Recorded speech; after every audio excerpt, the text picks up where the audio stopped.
దీర్ఘకాలిక మొండి వ్యాధులకు మెడినైన్ హోమియోపతి ఆయుర్వేదలో పరిష్కారం. మెడినైన్ అంటే సంపూర్ణ ఆరోగ్యం, పరిపూర్ణ విశ్వాసం. నమస్తే, వెల్కమ్ టు సుమన్ టీవీ. ఇటీవల కాలంలో మనం ప్రతి 10 మందిలో మనం గమనించుకున్నట్లయితే 7 మందిలో ఫ్యాటీ లివర్ ఇష్యూస్ అనేది ఎక్కువగా చూస్తూ ఉన్నాం. ఎందుకు ఈ ఫ్యాటీ లివర్ ఇష్యూస్ అనేవి వస్తున్నాయి? ఎవరిలో ఎక్కువగా మనం చూడొచ్చు?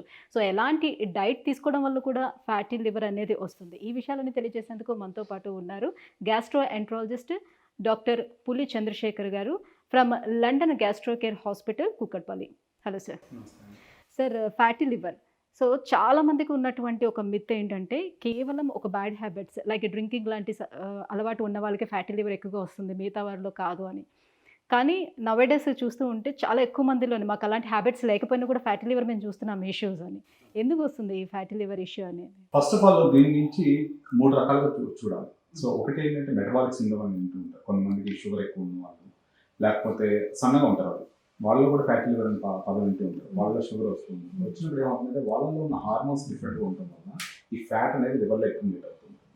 సో ఈ పర్టికులర్ పేషెంట్స్ లేదు చాలా లావుగా ఉండే వ్యక్తులు కొంతమంది ఉంటారు. వాళ్ళలో కొవ్వు ఎలాగో చర్మం కింద చేరుతుంది కాబట్టి అది కూడా ఈ లివర్లో కూడా చేరుతూ ఉంటుంది అనమాట. సో నార్మల్గా లివర్ స్మూత్గా ఉండాలి, అది కూడా చాలా టెంపరీ పట్టుకుంటే ఎట్లా జెల్లీలా ఉండాలి. సో ఈ ఫ్యాటీ లివర్లో ఏమవుతుందంటే ఫ్యాట్ అంతా ఆ లివర్ సెల్స్ చేరుకోవడం వల్ల కొద్దిగా కలర్ మారుతుంది, డిఫరెంట్గా ఉంటుంది. సో మనం చూసే హార్మోనల్ చేంజెస్ ఉన్న పేషెంట్, లేకపోతే పీసీఓఎస్ పేషెంట్స్ కొంతమంది పాలిసిస్టిక్ ఓవరీ డిసీజ్ వాళ్ళ కూడా ఈ హార్మోనల్ చేంజెస్ ఉన్న లివర్లో చేరుతూ ఉంటుంది. కొంతమంది ఏంటంటే తీసుకున్న ఆహారం, మనం చిన్నప్పుడు ఫ్యాటీ లివర్ గురించి ఎక్కువ వినేవాళ్ళం కాదు, కానీ ఈ మధ్యకాలంలో ఎక్కువ వింటున్నాం. సో మనం తీసుకునే ఆహారం ఎలా ఉంటుందంటే హై కార్బోహైడ్రేట్, రుచికరంగా ఉంటుంది కదా అని చెప్పి different types of foods and also eating at the wrong time. చాలా మంది ఒకేసారి ఈవినింగ్ వెళ్తాం, ఇంటికి వెళ్ళిన తర్వాత పొద్దు నుంచి కష్టాల్లో ఉంటాం, ఏదో వర్క్ చేస్తూ ఉంటాం, కాఫీ ఏదో తీసుకుంటారు, ఈవినింగ్ వెళ్ళిపోయి కంఫర్ట్ ఈటింగ్ అంటారు. సాయంత్రం కూర్చొని రిలాక్స్గా అప్పుడే దొరుకుతుంది. సో అప్పుడు ఏమవుతుంది, బాడీ కన్ఫ్యూజ్ అవుతుంది. అరే వీడు మళ్ళీ 24 గంటలు మనం బాధ పెడతారేమో, తీసుకున్న ఆహారం అంతా కొవ్వు పెట్టుకోవాలి, అది ఈజీగా అవైలబుల్ కొవ్వు ఎక్కడ పెట్టుకోవాలి అని అంటే లివర్లో పెట్టుకుంటుంది. సో ఒకటి డైటరీ హ్యాబిట్స్, మనం తీసుకునే ఆహార టైమింగ్స్, తర్వాత మెటబాలిక్ సిండ్రోమ్ అంటే ఇప్పుడు కొంతమంది diabetic patients, of course other things మీరు చెప్పినట్టు ఆల్కహాలిక్ ఫ్యాటీ లివర్ డిసీజ్ ఇవన్నీ ఉంటాయి, వాళ్ళకు కూడా వస్తూ ఉంటుంది. సో ఇప్పుడు మనం ఒక బ్యాంక్ అకౌంట్కి వెళ్ళాం అనుకోండి, కొన్ని ఏం చేస్తాం, కొంత సేవింగ్ అకౌంట్లో, కొన్ని ఫిక్స్డ్ అకౌంట్లో పెడుతుంటాం, కొంతమంది కరెంట్ అకౌంట్లో పెడుతుంటాం. ఇది ఇమ్మటే లాక్కోవచ్చు డబ్బులు, ఫిక్స్డ్ అకౌంట్లో నుంచి ఉంటాను కుదరదు. అలాగే మన కొవ్వు కూడా చర్మం కింద చేరే టైంకి ఎక్కువ టైం పడుతుంది. అదే సేవింగ్స్ అకౌంట్ లేకపోతే మన కరెంట్ అకౌంట్లో నుంచి ఈజీగా ఫ్యాట్ తీసుకోవడానికి దీంట్లో చేరుతుంది. సో ఈ రకంగా మన బ్యాంక్ అంటే మనం ఎప్పుడైనా ఫాస్టింగ్ లో ఉండేటప్పుడు ఈ కొవ్వే యూటిలైజ్ చేసుకుంటుందా, ఎట్లా ఇది? మంచి పాయింట్ అడిగారు. సో ఫ్యాటీ లివర్లో పేషెంట్స్కి ఫ్యాట్ చేరినప్పుడు లివర్ సైజ్ పెద్దదైనప్పుడు కొన్నిసార్లు డైరెక్ట్ సర్జరీ చేస్తున్నాం. ఫర్ ఎగ్జాంపుల్ ఈ బొమ్మ చూసారు అనుకోండి, సో ల్యాప్రోస్కోపీ చేస్తుంటే ఏమవుతుంది, లివర్ పెద్దదైపోయేసరికి అన్ని ఆర్గాన్స్ ఇక్కడ క్లోజ్ చేస్తుంది. సో విదేశాల్లో కానీ ఏం చేస్తామంటే లో కార్బ్ డైట్ కానీ లిక్విడ్ డైట్ కానీ పెడుతూ ఉంటాం. లిక్విడ్ డైట్ పెడితే ఏమవుతుంది అంటే ఫస్ట్ మన కరెంట్ అకౌంట్ ఫస్ట్ ఖాళీ అవుతుంది, ఫిక్స్డ్ అకౌంట్ కాదు. ఓకే, సో అలాగే ఏమవుతుందంటే దీంట్లో కొవ్వు కరగడం అనేది మొదలవుతూ ఉంటుంది. So when you change the diet, first thing జరిగేది ఫ్యాటీ లివర్. సో ఒక చిన్న ఎగ్జాంపుల్ చెప్తాను. మీరు అన్నట్టే అలా అలవాట్లు లేని వాళ్ళలో కూడా మనం fatty liver disease. So fatty liver disease అసలు మనం దాని గురించి ఎందుకు మాట్లాడుకోవాలి? ఫస్ట్ చర్మం కింద కొవ్వు ఎక్కువ ఉంటే అందంగా కనిపించుకోవాలా, బట్టలు సరిగ్గా వేసుకోవాలని దాని గురించి మాట్లాడుతున్నాము. లోపల ఎక్కడో ఉన్న దాని గురించి ఎందుకు మాట్లాడాలి అనే చిన్న క్వశ్చన్ మనం వేసుకుంటే, దీంట్లో ఏమవుతుంది అంటే కొంతమందిలో ఫ్యాటీ లివర్ వచ్చిన వాళ్ళు సిరోసిస్ వచ్చి చనిపోతారు. నాకు వచ్చే పేషెంట్స్, కొంతమంది ఆల్కహాలిక్ పేషెంట్స్ వస్తారు లివర్ సిరోసిస్, కొంతమంది నాన్ ఆల్కహాలిక్ సిరోసిస్. అంటే వీళ్ళు ఏమవుతుంది, ఫ్యాటీ లివర్ నుంచి స్టేజ్లు మారుకుంటూ లివర్ గట్టిగా అయిపోయి పనిచేయకపోవడం వల్ల ఈ లివర్లో ఒత్తిడి పట్టడం వల్ల ఈ స్టమక్లోనూ వాటిలోనూ బ్లడ్ బాగా బయటకు వచ్చి ఇబ్బంది పడుతూ ఉంటారు.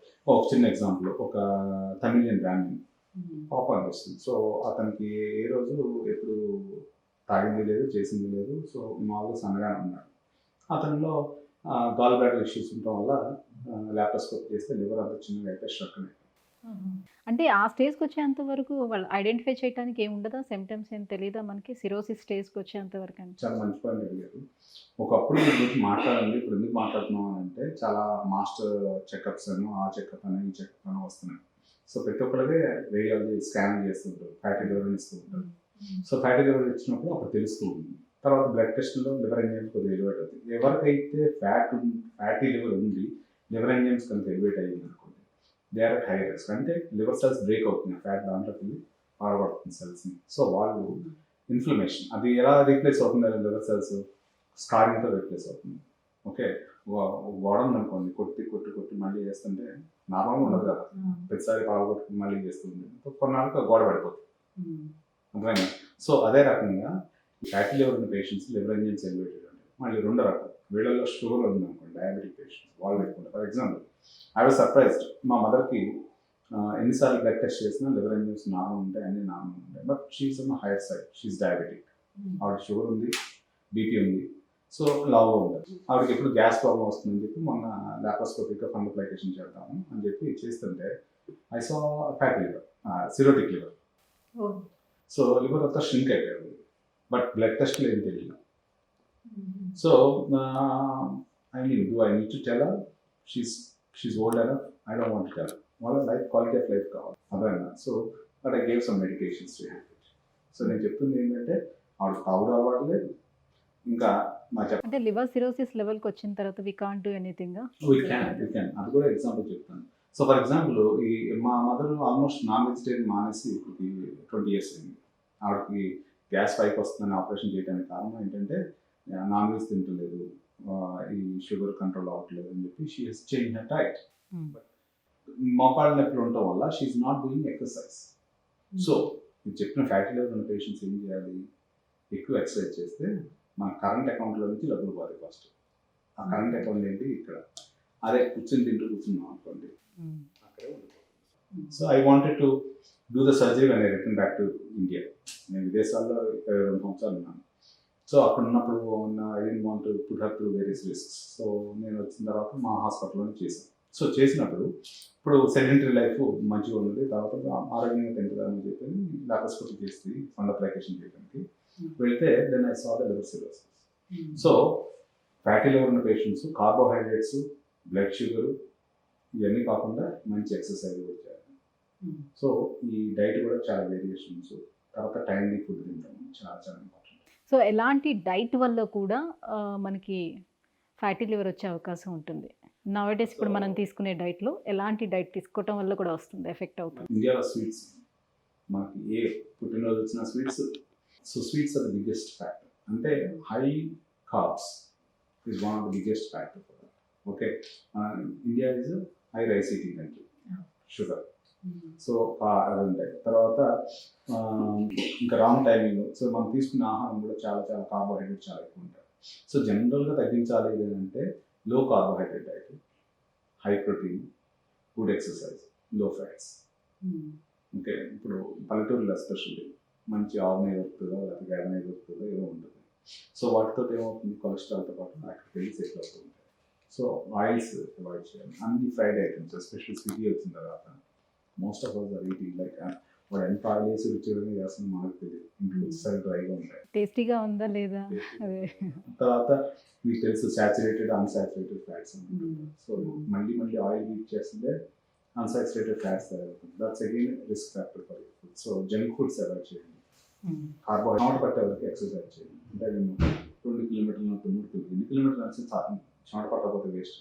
కొంతమందికి చాలా తక్కువ స్వెట్ కూడా వస్తూ ఉంటుంది కదా. లావుగా ఉండి వాళ్ళకి ఎలా అయిపోతుందంటే situation, it comes to an extent where వాళ్ళు ఒక 2 అడుగులు వేసినా కానీ ఆయిల్స్ పడిపోతుంటారు.